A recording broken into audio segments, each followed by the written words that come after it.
Start from where you are, not from where you wish you were. The work you are doing becomes your path. That is from Ram Dass. And that's a quote that a friend sent me this morning that somewhat inspired this video. And I guess really actually reinforced the intention I had to put myself back out there and to share my path and my story and my process, to be of service again. And so when I read that quote, start where you are, not where you wish you were. The work you are doing becomes your path. It just gave me permission and reminded me that it's okay for us to start now, right where we are, in our imperfection, in our vulnerability, in our own kind of limited stories that might be holding us back, or the excuses we might be making for not showing up. And maybe, So this video again is for me to offer myself and my gifts and what I have to share today, and what I've learned so far since my last videos,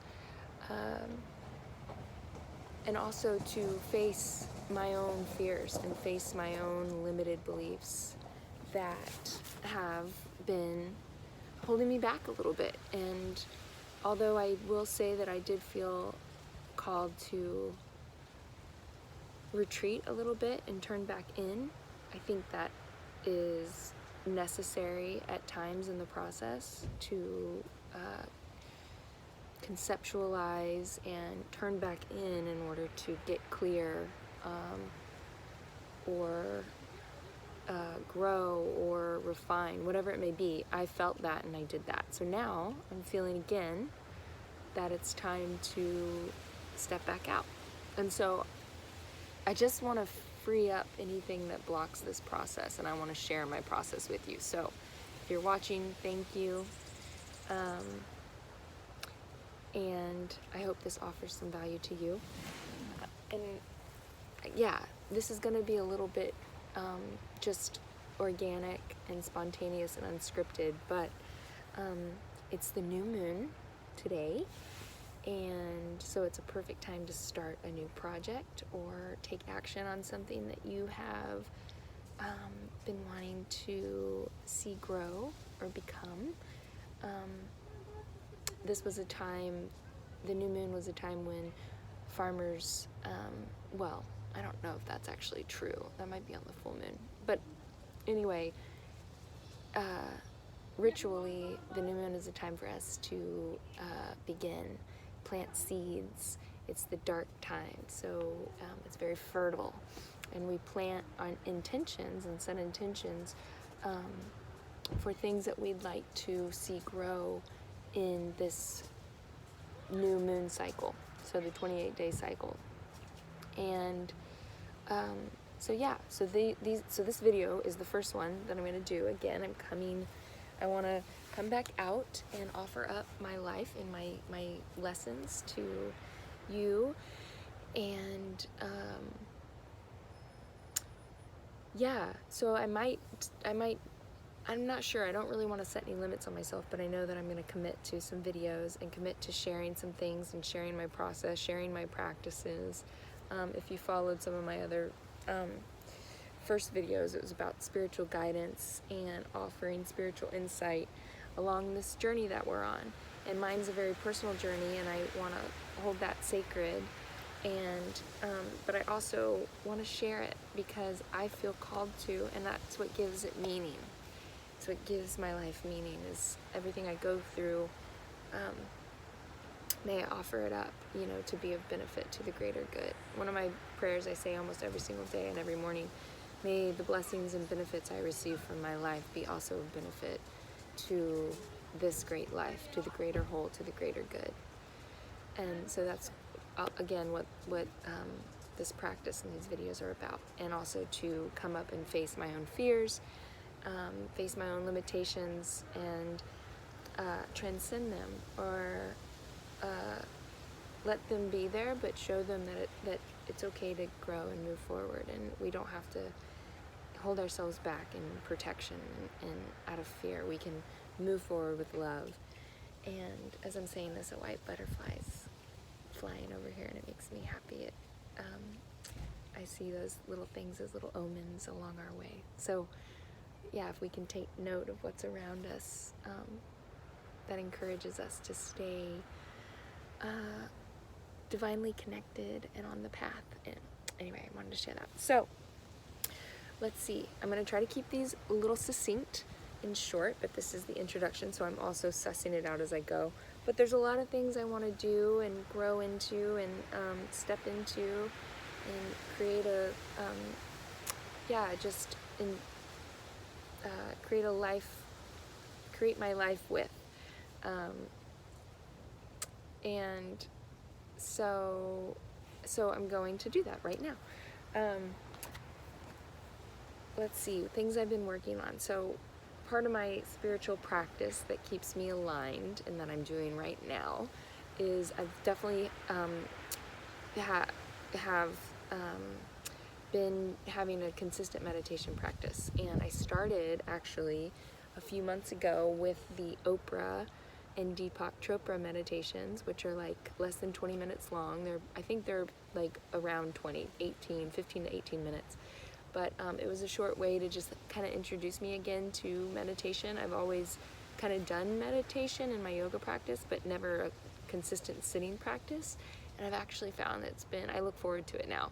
I did it for 21 days, and then I just continued on and started doing Insight Timer, and sometimes my own, just sitting in nature, whatever it is, but it develops. And so that's the beauty of these practices. We set the intentions and we show up, and they grow and evolve, which I'm sure all this will. So that's one thing. Meditation practice, yoga practice, pretty much consistently every day, whether it be 20 minutes to an hour to 90 minutes. I just listen and ask myself what I need and what my day and schedule allows for, and then I do that. And then another thing that I've recently reintroduced, and a clean diet.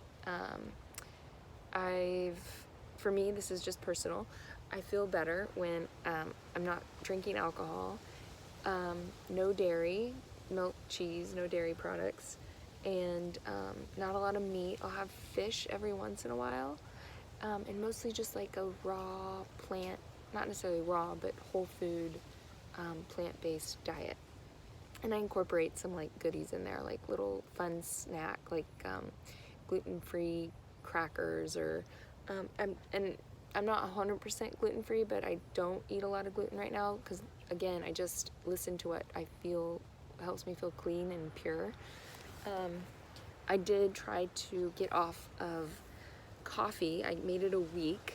I'm just seeing I have a coffee a day, but it's just an attachment to like a stimulant, and I was looking at that. So I gave it up for a week, but then I missed it, and I really actually enjoy having like a morning cup of coffee and while I do my journaling and things like that. So I reintroduced that, but I'm looking at it, letting myself be with it. One day I would like to, I think, maybe fully give it up, just because I just want to look at things that I might feel dependent on.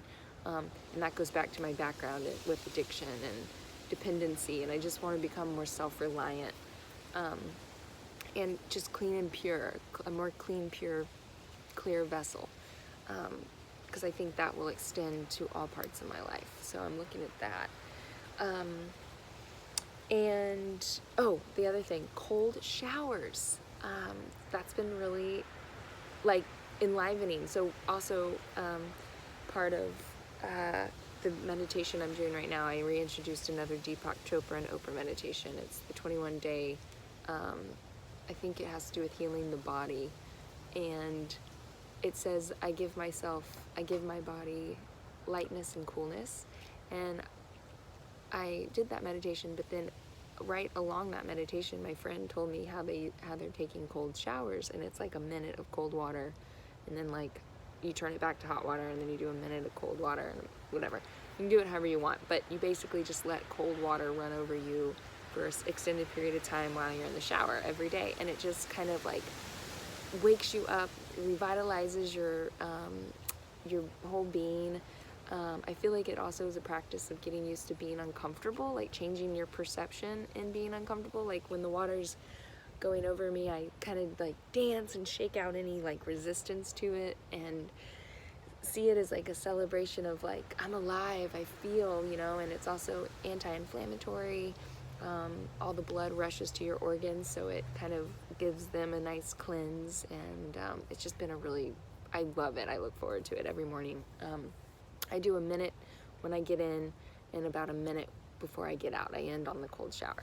So I've been introducing that. And lastly, because this video is kind of getting long and I want to honor your time, and I'm practicing being a little bit more succinct, but a book I'm reading right now is, I wanted to do some self-study because I'm also practicing and looking into becoming a counselor, yoga teacher, healer. I just want to work in the well-being field and guide others to greater well-being and living a life that's spiritually connected. That's a big important thing for me. That's been my just common thread and lifeline throughout my entire journey. And so anyway, the book is called Open to Desire by Mark Epstein. And I got this book, it was, well, one, I put a bunch on hold at the library, and it was the only one that came through first. But I thought it was pretty good to start with because I'm really looking at my own personal desires. Having a background and experience with addiction, to me, addiction is like a strong desire. It's like a strong appetite for something, and I see it as a misdirected channel or appetite. I mean, like a misdirected desire energy. And a lot of the spiritual traditions, sometimes shame desire and ask you to renounce it and try to block it, like transcend desire, which is, I can see that being beneficial in certain regards. But I also appreciated this author because he's basically saying, he has a Buddhist background and a psychotherapy background, and he's basically saying that as humans, desire actually is what drives our lives, and it's a sacred thing if we learn how to relate to it differently. So instead of feeling desires inside ourselves for, say, whatever it is, we can look at that desire and relate to it and see what is it leading us to,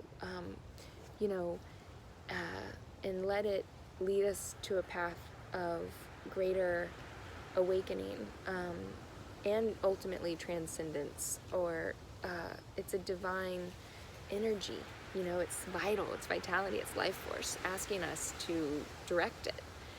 And so we can, if we relate to it in a more benevolent way, we can work with it and use it to our advantage rather than try to block it and have it become stronger, because what we resist persists, and then all of a sudden it becomes a pathology, and we like feel we kind of feel shame around it. This is teaching us how to look at it differently and use it to our greatest benefit. So I'm appreciating reading it. I just started it, but it's it's one of those books I'm like, oh, I can't wait to get into it. Okay, anyway, this video is kind of becoming long, sorry. Thank you so much for watching. I want this also to be collaborative, so if you have any questions for me, I want to connect more, so I'm thinking about doing like a weekly group or something where we just kind of come together and share and talk about our experience and our goals and our intentions and things like that. So if you're open to that or interested, let me know, email me, and if not, that's cool too. And if you're watching, hello, thank you, and I hope you have a beautiful day. Happy new moon. Again, it's a time to think about what you want to call in for this next moon cycle. What would you like to grow, and what actions can you take to nurture it, nurture the growth, and call it into to blossom? So yeah, thank you so much. I love you, and I'm excited to share my journey with you, and I appreciate you coming along the way. And I want to share with you the stuff that's growing in our yard right now. Yeah, Rebecca's like totally tended this and helped it all grow. So that's what happens when we nurture things and put our energy and attention into them. It grows. I know, right? What a concept. Okay, much love, many blessings, and I will see you next time. Take care.